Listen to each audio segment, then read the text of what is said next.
Welcome back to the Real Life Momz podcast. This is a place where you get to take a break from your to-do list and take time to focus on yourself. I'm Lisa Foster, your host, and today we are discussing clearing our space so we can find out what truly matters. And I'm here with fellow mom, Connie Ellefson. She is an engineer, a professional organizer, and the author of Clear the Space, Feel the Rush. She's here today to help us reconnect with our creativity and increase our energy tied up in unnecessary clutter. Hi, Connie. Welcome to the show.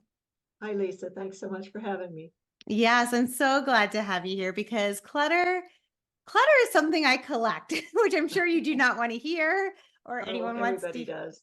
Everybody does. It's like, Yeah. I feel like we're really good in my family about like donating, getting rid of, doing these like clean outs, but you turn around and it's back. So I feel like there's something underneath all this clutter that makes Right. us clutter. So what do you feel that is? What do you feel the root cause of clutter is?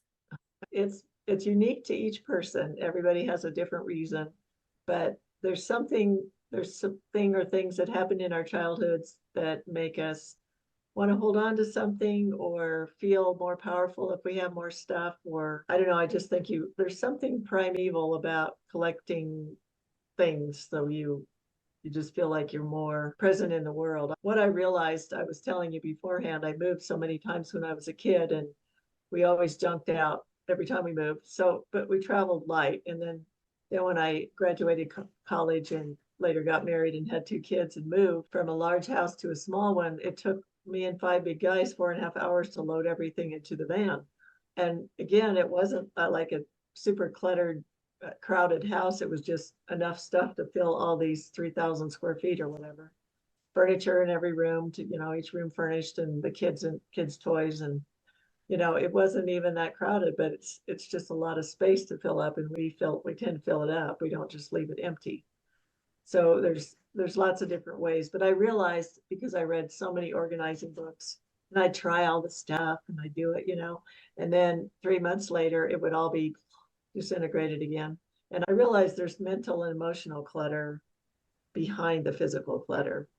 And we all have, I guess, some kind of a set point that's takes a little doing to get yourself past that. Like, there was a point recently, a few years ago, where I had a treasured guest coming and I wanted to put my best square foot forward. So I just tidied everything throughout the house from top to bottom.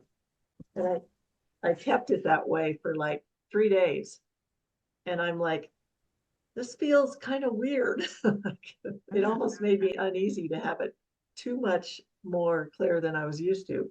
So you have to have some kind of an inspiration. And that's one of the things that I put in the front of the book is, what's your dream for your space? Not just, how did it get this way, or feel guilty or whatever. That's my number one declutter tip in all three of the areas I talk about in my book, is declutter the guilts. But do you want to move to where you can do lots of entertaining? That's one way of decluttering and organizing. Or do you want to move to where it's you and your family can just go do stuff whenever you want, and hit the road and not be worried about what's happening at the house? That's more of a minimalist, probably. And if you really love decorating, and the thing people don't understand is, if you love highly decorated spaces, that's not necessarily clutter. That could be just your style. But if those spaces also have lots of company with things you don't use or love, then that's what the clutter is. So what I'm hearing you say, that I think of clutter as kind of like a lot of stuff. There's so much stuff around. We got to get rid of the stuff. But Yeah, actually, depending on who you are, if you actually love the things around you, it's actually right. okay. Then it's not really clutter, is it? No, no, it's it's your style, it's your decor. The main thing is, if other people in your household are bothered by that much stuff or decor or whatever, you have to figure out areas where you can have your style, they can have their style, but the places where everybody has to live together or come together needs to be a compromise or whatever. It needs to be an agreement between what the different people like. As long as everybody can have a space where they can do it their way, then that helps a lot with families. And there's an interesting study that I heard about in the course of researching this book, at UCLA, they did a study of how different people in the family react to having all their belongings in view around them. And they found men and older teenagers were much more comfortable with being able to see everything they own Wow. versus the women. So, and I'm like, well, that's not really groundbreaking, but at least now we know that there's a reason. It's different physiology. You don't have to get mad at your family because your teenagers like to have everything spread out, or there's a reason for it. So you can just say, okay, that's the way it's supposed to We be. could say UCLA told us that there's a Yes, study. exactly. So when I walk into my son's room and there's laundry all over the floor, he just wants to see all his stuff. Is that right? That's exactly right. Or he's rebelling or whatever. Who knows? Teenagers are super busy. That's the other thing. I've Yes. heard they're like the busiest in high school. They're the busiest that they'll ever be in their lives. Wow. That's Between, such an interesting insight because I yeah. have two high schoolers. And Oh, it's great. true. What a hard time, right? Because they're under so much pressure and there's so much Mhm. to do. Yeah, and they Right. don't put their laundry away, but I just close that door and I Yeah. don't do their laundry. I don't go in there. If I'm missing a fork or a spoon and we're out, I know they're up there, so I just scream to have them come down, but yeah, I just close that door. That is not my area. So I love that you talk about clear the space, feel the rush. So can you Mhm. talk a little bit more about this rush that you feel when you Right. clear your space? Yeah. Well, I'm sure that you and most of your readers have felt that exhilaration when you clean out a closet and get it all organized, or even just rearrange it so it's more compact and tidy and there's more space in between the items, That's endorphins. Like your body is like super excited. And even though I'm an engineer, I don't mind making up my own science. So I just assume that the feng shui energy that they talk about, they like you to have open spaces where nothing under the bed so the energy can flow around under your bed and all around your room, not having things blocking it here and there that are just jarring the energy. I feel that that comes into your body and helps you feel the rush. The rush is the endorphins. Like when you eat something spicy and your brain thinks you're getting burned, your tongue's getting burned. So it says, I need to release some pain-killing chemicals Mm-hmm. because her tongue's getting burned. And then a few minutes later, you feel so good. You just Yeah. feel so great. And that's endorphins. That's the rush. Mm-hmm. I realized at the very end of this very long process, it took me 14 years to write this book. So at the very end, someone asked me to give a speech, and I thought, ah, that's terrifying. But then I realized, oh, I can summarize my stuff. And at that moment, I thought about how when you go exercise for half an hour, the endorphins start flowing. Everybody's heard about that. That's why some people even get addicted to exercise because it just feels so good. And then if you have an emotional block that's released, that also makes you feel quite good. Like you have something you're very upset about and you have a good cry and you feel better. It's the same rush. And I'm like, it's all the same. And they're related to each other. So if you go, one woman that I talked to, a podcaster, said, yeah, after I go work out, I come home and I feel much more motivated to clean out my junk drawer or whatever. So they tie into each other. And if you're feeling down and out, you don't feel like tackling anything. Clearing emotional clutter can help you with clearing the other kind of clutter. You can just start anywhere you want and you get the same rush. But the other very cool thing about the rush was I read about a experiment that Dr. Joe Dispenza did. He's a chiropractor and he's written books. Anyway, he's a neuroscientist as well. One of those people that had a terrible bike accident long ago where they said, you may not walk again. And he said, that's not good enough. And he just put his mind to it, getting well, and walked out of the hospital 12 weeks later. So he's a walking, talking, knows what he's talking about. And he I had this have heard and read a lot of his books as well. Yeah, this was from the book called Becoming Supernatural. And he had a conference in 2016 where he had about 120 people who agreed to an experiment. And of course, it was informal and, it was a small sample of people, but he asked them to each spend 10 minutes 3 times a day, putting themselves in a high vibrational emotional state whether it was happiness, gratitude, joy, love. I assume humor might work too. So basically meditating 30 minutes a day. And then at the beginning and end of the 4 days, he did a saliva test where he checked their immunoglobulin A. That's a protein that says this is how strong your immune system is right this minute. And it had gone up an average of 50% in 4 days of being happy 30 minutes a day. So obviously, I mean, they were probably enjoying the seminar quite a bit. So it was probably more than 30 minutes that they were happy. But I'm like, wow, the rush can make you feel better and it can help your immune system. So it ties into lots of great things in life. I've just been reading a little bit more about the law of attraction, which I love and suspect almost equal measures. But to feel happy, like one week after I realized all this, I thought, I'm just going to keep my endorphins on all the time. Because I've learned how to, between that, oh, he's got a meditation in that book that helps you practice, calls it the energy center blessing meditation. And you just start feeling so good as you do it. And I realized as I was doing it, oh, those are those endorphins. And I know how to do tapping. Have you heard of emotional freedom technique? Yes, I have heard of that. When you get good at it, you practice it up and you're kind of, experienced, you'll start to feel the endorphins within a few minutes. You might even start to think about tapping and you'll feel them start to pull up and it releases anxiety. So between those two, I've learned how to turn on my endorphins whenever I want. So I thought, I'm going to just leave them on all week. And I noticed that if I got frustrated or angry about something, it was much easier to get back on the horse and not worry about it. And there were lots of things that might normally get on my nerves, but they didn't bother me this week. Plus, there were several things that started happening during that week that turned out to be really good.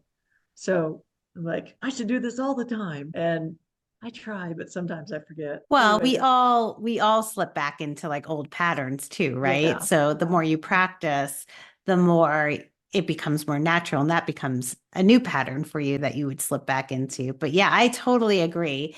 And the more it's almost like you're increasing kind of back to the law of attraction, right? It's all kind of connected. Yes. You're increasing this vibration. So other things on that vibration level that is high, you start to also attract, and also those people around you that are also vibrating that high as well.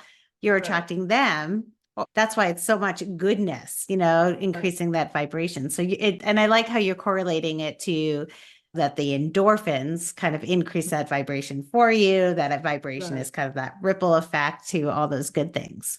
And if you just think about real life, if you're happy and feeling relaxed or not anxious, whatever, and not bothered by stuff as much, you're probably going to notice opportunities more than you would have if you're like so depressed. And so I'm so dragging. And so it kind of all ties together. But it's a definite benefit. I mean, at the end, I kind of realized you don't even have to declutter to do this. You can just decide, I'm going to feel happy. But decluttering has so many benefits too that I always recommend it. Yeah. Tell us a little bit about the benefits that decluttering has, besides obviously making us happy and increasing our vibration. It reduces stress and it makes you feel happier in your home. You look forward to coming home. So it's basically more life enjoyment and reducing friction between people, between family members. If you do have one of those people that's super sensitive, it can change the dynamics of your family. There's lots of research about it, and I can't like say it all off the top of my head, but just enjoying your life and your kids and your family more each moment, because it is incredibly fleeting, the time that you have with the kids growing up. So you might as well enjoy it, because that's your life. And if you're not enjoying even the stupid stuff, then you're kind of wasting your time. Yeah, it's funny. I just watched this thing and I think a lot of people see it like on YouTube and stuff, but it's a guy and he has a big jar. And in the jar, he puts a bunch of golf balls. Tell me if you've Uh-huh. seen this, but it's like Yeah, all the golf balls are meant to be like your really important things, like your passions, your family, your close friends. And he right. asks the class, right, is this jar full? And they look at it. Yes, it's full. It has all these golf balls. And then he takes out this jar of pebbles and he pours the pebbles in the jar and now it's like they're all over the golf balls. And he's like, well, is this full? And that's supposed to be kind of the not as important things, but some things that Mhm. still are important, but not as important as the golf balls. And the Right. class is like, yes, now the jar is totally full, right? But then he takes off sand, this little grains of sand, like a big jar of it, and pours it all over the balls and golf balls into this thing. And he goes, now is it full?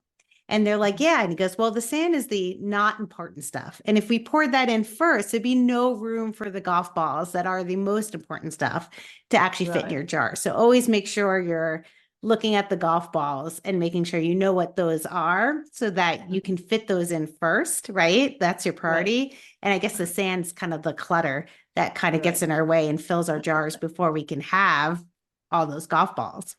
Yeah. We tend to focus on the small stuff because maybe we're afraid or we just haven't defined.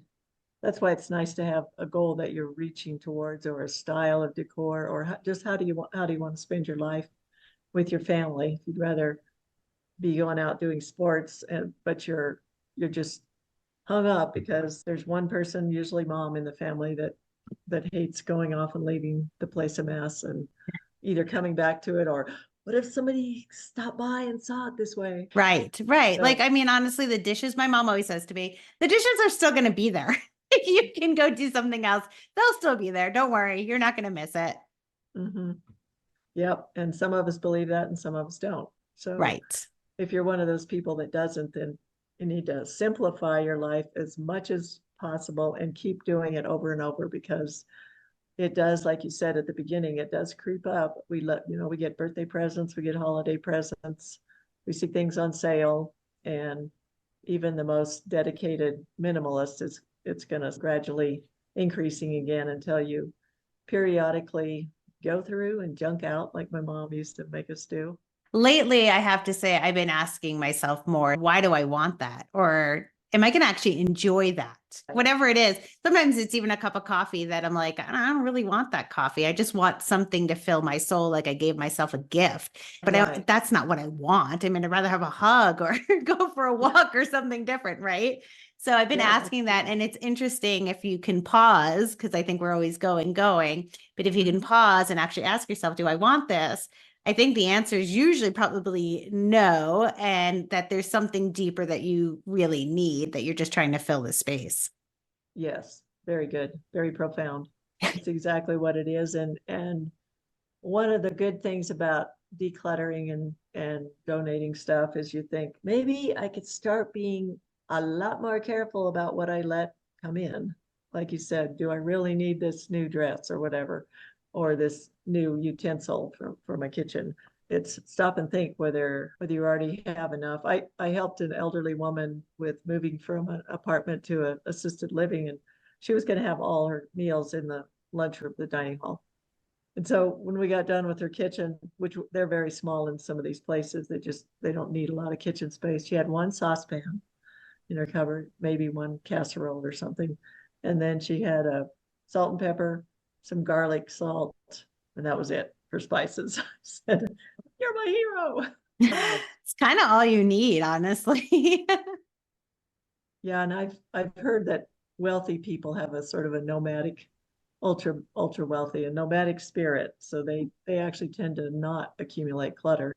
And of course, part of it is because they might have two or three homes that are already completely outfitted, so they don't need to bring stuff from one place to the other. But I just like the idea of being able to pack up and move. This is my thing from my childhood because I had a horror of having too many things because I was always thinking about those boxes Hmm. and having to haul those boxes to a truck and get it down the road. So I love traveling light. And I don't, my house isn't perfect. It's like 70% the way I like it, but there's still a couple of areas that I'm working on. We all are a work in progress. Mhm. So tell us one tip that you really want moms to walk away after listening to this podcast. Just remember that you're doing an amazing job, no matter how you may feel about it. And there's a man named Dr. James Dobson, I think Focus on the Family is his ministry or whatever, but he said once, as long as your kids don't get heavily into drugs or something, no matter how they're doing now, by the time they're 30, they're going to be just like you. So don't worry about it. They're going to turn out just fine. Yeah. And the fact that you care as much as you do to even be listening to a podcast like this, you're doing great. Yes. Yeah. I think once again, we're always just doing the best we can, and that's enough, really. Yeah. Mhm. So tell us where the listeners can find you and a little bit more about your book. Okay. My website is clearthespace.com, and it's got some information, reviews, and so forth. And it's available on all the online stores. You can also order it at bookstores, and they'll bring it in for you. I've been making lots of TikToks. I've discovered my dream life is making videos all the time. So even though I still have to do some of my engineering work, the fact that I'm getting to make videos is like, yes. That's I so started, cool. the book is divided into just five major chapters. And the first one is sort of about clutter. And at the end of the first chapter, I tell how I learned how to turn on the endorphins myself. Because I think that's the best part of the whole book. I had it at the end before, but I've moved it to the front. And I've added in some questions at the end of each. So the first chapter is all about clutter. The middle three are body-minded stuff. I think the emotional part is first, the mind part. And so it kind of goes into some basic ideas. So it's more of an inspirational book. It's not just another wonderful organizing book, because there's hundreds of those that are fantastic. I didn't want to reproduce that, but it's more just about getting yourself in the mindset of decluttering the guilts, going ahead and making time to do some of this decluttering. Start wherever you want. If you just want to start on your physical body, and the number one tip on that is get more exercise and more movement. It doesn't have to be at the gym. And then pick one of those areas and pick some story that inspires you, some goal or dream that inspires you to work towards in each of those areas. And then the last chapter is just some final thoughts. So I tell people, if you just want to read about decluttering your stuff, you can read the first chapter, that chapter, and the last one. But you're going to get ideas from all three. I think the magic is in some of those other chapters about, kind of like your own inner work there and that emotional yeah. piece. I really think that's what's behind a lot of the clutter, the Oh, yeah, physical it's clutter. it's 100% why. Yeah, so I don't think you should let the readers get off that easy. I think they need to read those chapters. But each idea is kind of a short introduction, and if something really interests you, then you could check it out further on, other books or resources. But it's just kind of a basic handbook to decluttering, those three areas. I love that. Well, it sounds amazing. I Thank will you. have that in the show notes as well, so people can grab the link and grab a copy. And thank you for coming on and just talking about clutter, but much deeper than clutter. I love the piece of the endorphins and the energy and the happiness that goes along with all this. It's so amazing. Exactly right. We just have a limited amount of time in our life. You don't realize how small it is sometimes. So if you can get some crap out of the way, then you're going to enjoy more of the time that you do have. The quote of the day, let's get the crap out of the way. Well, thanks again for coming on the show. It's so enjoyable talking to you. Thank you so much, Lisa. It's been great. Thank you for listening to this episode. Make sure you check out the links in the show notes for Connie's book, Clear the Space, Feel the Rush, so that you can start increasing your vibration today. And for those mompreneurs and business owners like myself, make sure you check out our free SEO and marketing workshop video. Just click on the link in the show notes and start marketing from a heart-centered place that feels right in your practice. And of course, don't forget to continue to take time for yourself, because you matter.